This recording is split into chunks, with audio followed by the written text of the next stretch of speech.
नमस्ते आप सभी का स्वागत है मेरे न्यू व्लॉग में। तो आज बहुत टाइम बाद किया मैंने कम बैक। तो मॉर्निंग में उठते उठते अर्ली मॉर्निंग में उठ चुका था 5:30 बजे, क्योंकि आज हमें जाना था अपनी मीटिंग करने के लिए, पर्चे प्रचार करने के लिए। तो मॉर्निंग में उठने के बाद सफ़र काटते हुए, एक शायरी पढ़ते हुए, गुनगुनाते हुए, ये शायरी मैंने आपको भी सुनाई क्योंकि आजकल मैं रात में शायरियाँ बहुत पढ़ रहा हूँ थोड़ा थोड़ा, क्योंकि कम शब्दों में अपनी बात को बयां करने का सबसे अच्छा तरीका होता है कि आप उस बात को शायरियों में तय किया जाए और शायरियों में उस बातों को बताया जाए।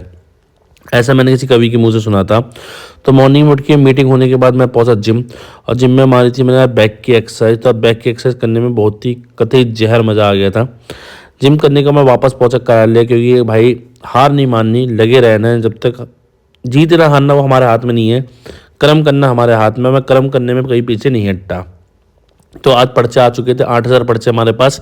और आज हमने ई रिक्शा ही बुक किया था कि प्रचार होगा कैडी तरीके से, बिल्कुल ही कोई कमी नहीं रखनी। साम दाम दंड भेद सब करेंगे, कोशिश करते रहेंगे। जब तक जीत या हार हो ऊपर वाले के हाथ में छोड़ रखा है, लेकिन अपनी मेहनत करते रहेंगे।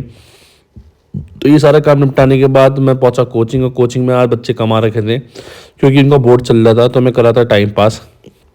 इसकी रील मैंने अपलोड कर रखी टाइम पास की, क्योंकि चिक्कल में ना मूंगफली ढूंढने का जो मज़ा है ना, वो मज़ा किसी चीज़ में नहीं है भाई साहब, कसम से।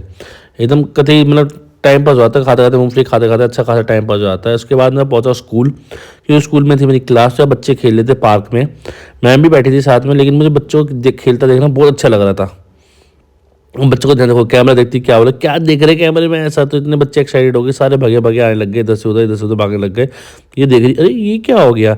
इतना क्यूट लग रहा था ना भाई ये सीन, मतलब मैं आपको बता नहीं सकता, इतना अच्छा लग रहा था कि छोटे बच्चों के लिए हमारे वहाँ बहुत ज़्यादा इंस्ट्रूमेंट और गेम्स है।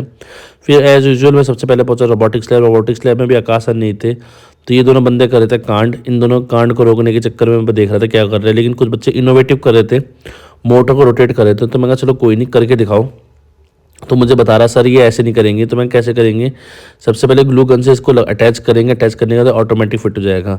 तो मैंने कहा वाह वेरी गुड।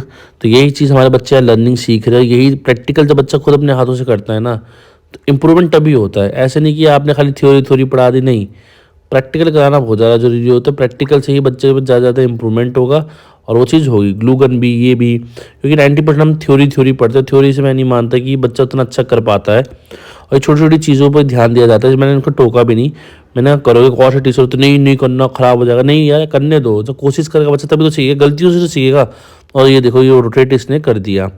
इसके बाद दोबारा से मैं स्कूल ख़त्म होने के बाद एक बार दोबारा वहाँ पे पहुँचा था अपने कार्यक्रम में। तो आज यहाँ पे ये सब भाई अपना ई रिक्शा लेके जा रहे थे। तो ई रिक्शा में थोड़ा शूट करते हुए हम पहुँचे आगे अलग अलग एंगलों से। तो ये हमारे भाई का जा रहा था ई रिक्शा, इसके अंदर बाकी भाई बैठे हुए थे, और बाकी भाइयों से मिलते जुलते करने के बाद हम पहुँचे बाकी पर्चों के पास।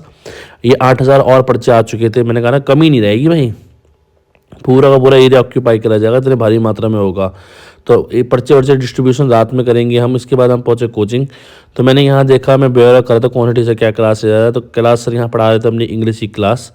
तो मैंने कहा सर वे में बोले, मैं सर ऐसे लिखवा रहा था। मैंने कहा चलो ओके ऐसे लिखा रहे। फिर मैं थोड़ा सा आज फ्री था, क्योंकि आज के टाइम में क्लासेज होती है कम। तो मैं थोड़ा बाहर की तरफ गया और थोड़ा मैंने लिया अपना क्लोजअप कोचिंग का।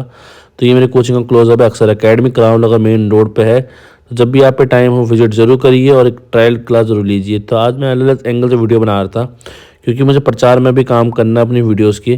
तो इसके बाद मैंने करा एंटर, और एंटर करने के बाद ये देखिए यहाँ से मैंने एंट्री की, और ये पूरा आपको रास्ता दिखाएंगे। फर्स्ट फ्लोर में आप एंट्री करिए, साइड से दरवाज़ा है।